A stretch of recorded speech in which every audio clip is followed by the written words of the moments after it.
एका छोट्याशा गावात अर्जुन नावाचा मुलगा राहत होता. घर गरीब, परिस्थिती कठीण, पण स्वप्न मोठं.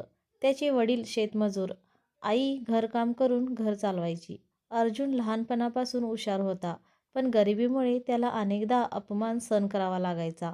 शाळेत काही मुलं त्याला चिडवायची, "अरे, तुझ्याकडे नीट कपडेही नाहीत, तू काय मोठं होणार?"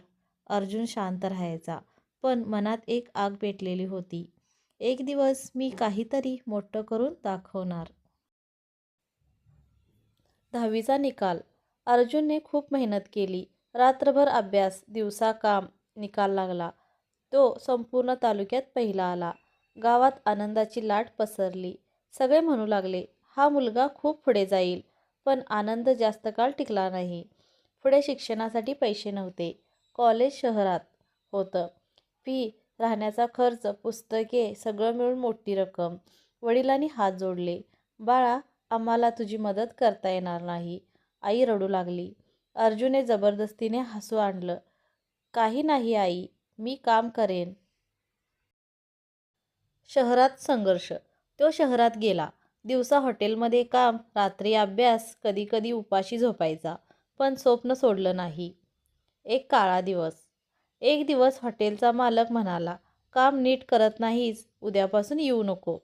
अर्जुनच्या पायाखालची जमीन सरकली. नोकरी गेली, पैसे नाहीत, कॉलेजची फी बाकी. तो रस्त्यावर बसून रडत होता. त्याला वाटलं, कदाचित माझं स्वप्न इथेच संपलं. तेव्हाच एक आजोबा तिथून जात होता. त्याने अर्जुनला रडताना पाहिलं. "बाळा, काय झालं?" अर्जुनने सगळं सांगितलं. आजोबा शांतपणे ऐकत राहिले. मग म्हणाले, "जर तुला पुन्हा एक संधी मिळाली तर तू काय करशील?" अर्जुनच्या डोळ्यात चमक आली. "मी जीव तोडून मेहनत करेन." "ती संधी?" आजोबा म्हणाले, "माझ्या ऑफिसमध्ये काम करशील का? अर्धा दिवस काम, अर्धा दिवस अभ्यास." अर्जुनला विश्वास बसला नाही. तो म्हणाला, "पण मला अनुभव नाही." आजोबा हसले. "मला अनुभव नाही, जिद्द पाहिजे. आयुष्य बदलायला सुरुवात." अर्जुनने ती संधी सोडली नाही. तो दिवस रात्र मेहनत करू लागला. ऑफिसमध्ये प्रामाणिकपणे काम, कॉलेजमध्ये उत्कृष्ट अभ्यास. आजोबा म्हणाले, त्याच्यावर खूप खुश झाले. काही वर्षांनी अर्जुन इंजिनियर झाला. मग मोठ्या कंपनीत नोकरी मिळाली. हळूहळू तो यशाच्या शिखरावर पोहोचला. एक सत्य उघड. एका कार्यक्रमात अर्जुन मुख्य पाहुण्यासमोर बोलावत आले. तो स्टेजवर म्हणाला, "आज मी जे काही आहे ते एका अनोळखी माणसामुळे." तो खाली उतरला. त्या वृद्ध माणसाच्या पायावर पडला. आजोबा म्हणाले, "मी तुला फक्त संधी दिली.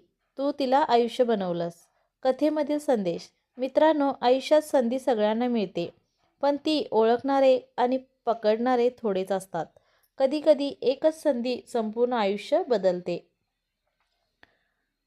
शेवटचा सुविचार. संधी येण्याची वाट पाहू नका. संधी येण्याची वाट पाहू नका. ती आली तर सोडू नका. हा व्हिडिओ आवडला असेल तर लाईक करा, शेअर करा आणि चॅनल सबस्क्राईब करा. धन्यवाद.